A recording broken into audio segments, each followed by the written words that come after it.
Jumper, yung kabit ni Rigor, sa inyo na rin nakatira. Anong pinagsasasabi mo, Roda? Huwag mo ko niloloko, ha? Sasamain ka sa akin. Naku, na hindi kita niloloko. Alam na ng buong taga-Sandimas na inuwi ni Rigor ang kabit niyang si Lena sa bahay niyo. At pumayag doon si Marites? Ay, wala na magawa. Diyos ko dahil, buntis na ang kabantsina. Nakakaloka. Kung ako na ididimanda ko yan, mga pulis pa naman, mga immoral. Mga manloloko.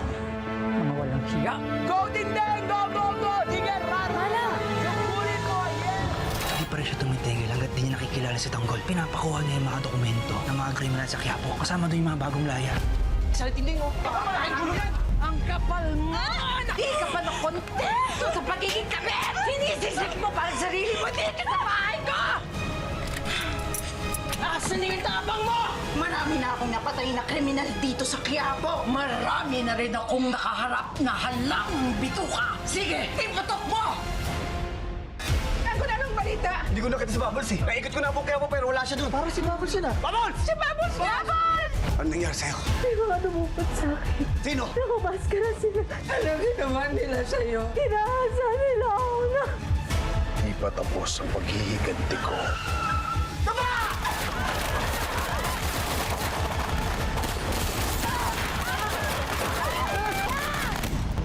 FPJ's